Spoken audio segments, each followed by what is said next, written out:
સ્ત્રી તમને બનાવશે ધનવાન, જાણો શું છે આ રહસ્ય। જય શ્રી કૃષ્ણ મિત્રો, રાધે રાધે। સ્વાગત છે તમારું એક નવા જ વિડીયોમાં। તો આવી ગયા સભી તમારા માટે એક નવો જ વિડીયો લઈને। વિડીયો ગમે તો લાઈક કરજો, શેર કરજો અને તમે પણ ઈચ્છતા હોય માતા લક્ષ્મીના આશીર્વાદ તમારા ઉપર પણ બન્યા રહે તો કમેન્ટ બોક્સમાં જય લક્ષ્મી માતા લખવાનું ભૂલશો નહીં। અને હા, મારી ચેનલ પર નવા હોવ તો અમારી ચેનલ શ્રેષ્ઠ વાતોને સબસ્ક્રાઇબ કરજો। અને હવે વિડીયોની શરૂઆત કરીએ। જરા પણ મોડું કર્યા વિના તમને બનાવશે ધનવાન, જાણો શું છે આ રહસ્ય। શકે છે આથી કોઈ પણ સ્ત્રીને મોડી રાત સુધી ન જાગવું જોઈએ। આવું કરવાથી દોષ લાગે છે। જલ્દી સૂવું જોઈએ અને સવારે વહેલા જાગવું જોઈએ। ઘણી સ્ત્રીઓ આજકાલ આ પ્રકારની ભૂલ કરે છે। શહેરમાં વસતી સ્ત્રીઓ કે પછી આજકાલની યુવાન દીકરીઓ જે આપણા શાસ્ત્રોમાં નથી માનતી તેવી સ્ત્રીઓ સવારે જાગીને પવિત્ર થયા વગર એટલે કે સ્નાન કર્યા વગર જ રસોડામાં પ્રવેશ કરે છે। તેવી મહિલાઓ ઘરને બરબાદ કરી દે છે। પરંતુ જે સ્ત્રી સવારે વહેલા જાગીને પવિત્ર થઈને તુલસી માતાનું પૂજન કરે છે, આરતી કરે છે, તેના અનેક દોષો દૂર થાય છે। સાથે સાથે તે પરિવારના સભ્યોના દોષ પણ દૂર થવા લાગે છે। અને જે સ્ત્રી આવું નથી કરતી તેને તો દોષ લાગે છે, પરંતુ તેના પરિવારના સભ્યોને પણ નુકસાન થાય છે। જ્યારે જે સ્ત્રી પવિત્ર હોય છે, પરિવારના લોકોને દોષમાંથી બચાવે છે, પાપ કરતા બચાવે છે, તેવી સ્ત્રીને અઢળક પુણ્યની પ્રાપ્તિ થાય છે। ત્યાર પછી ધર્માનુસાર તમે કોઈ પણ ધર્મ કેમ ન માનતા હોય, જેમ કે શ્રી કૃષ્ણ માનવાવાળા, સ્વામિનારાયણ માનવાવાળા, માતાજીમાં માનવવાળા, મહાદેવ હનુમાનજીમાં માનવાવાળા વગેરે વગેરે લોકો ભગવાન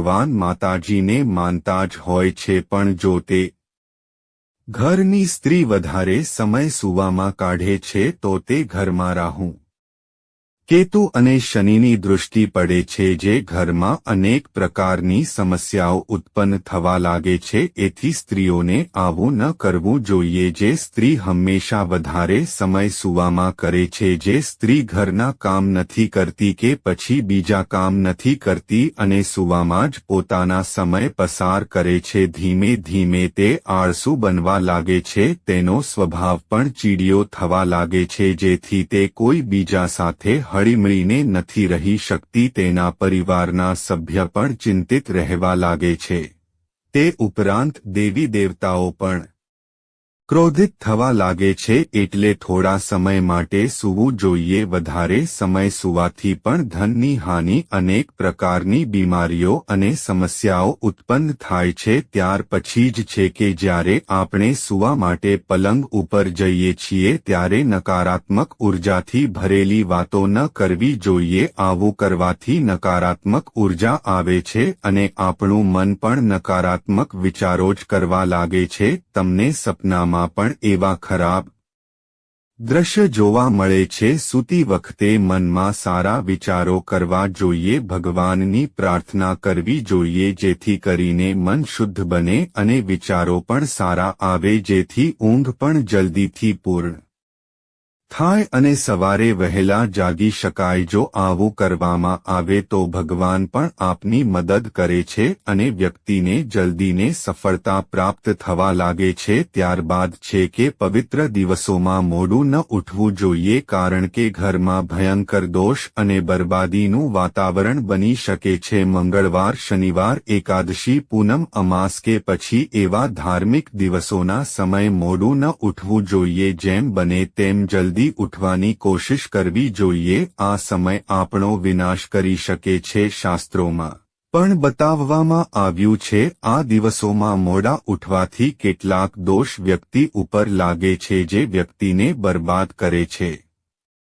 અને પછી છે કે સવારે જાગવા માટેનો સમય 4 થી 5:30 સુધીનો માનવામાં આવે છે. તે સમયને બ્રહ્મ મુહૂર્ત કહેવામાં આવે છે. આ સમય જાગવાથી સફળતા મળે છે. આ સમય જાગવાવાળી સ્ત્રી માતા લક્ષ્મી અને દેવી દેવતાઓની પ્રિય હોય છે. મિત્રો, જરૂરી વાત એ પણ છે જે ઘરમાં ધન એવી રીતે આવે છે કે કોઈને ખબર પણ નથી પડતી. જો આ દિશામાં સ્ત્રી અને પુરુષને સૂવું જોઈએ. યાદ રાખજો, પત્નીને પતિની ડાબી બાજુ સૂવું જોઈએ. સ્ત્રી અને પુરુષને પશ્ચિમ પૂર્વ દિશામાં માથું રાખીને સૂવું જોઈએ. જો તે સૂવે છે તો તેનો પરિવાર ધન્ય ધાન્યથી ભરાવા લાગે છે. મિત્રો, આ હતી આજની ધાર્મિક જાણકારી છે. આ તમામ માહિતી જનહિતને ધ્યાનમાં રાખીને આપવામાં આવી રહી છે.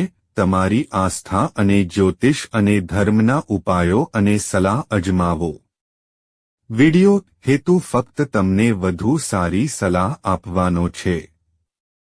અમે આ સંબંધમાં કોઈ પણ પ્રકારના દાવા કરતા નથી. મિત્રો, જો તમને વિડિયો પસંદ આવ્યો હોય તો લાઇક કરજો, શેર કરજો અને નવા હોય તો અમારી ચેનલ શ્રેષ્ઠ વાતોને સબસ્ક્રાઇબ કરી દેજો. આભાર. જય શ્રી કૃષ્ણ.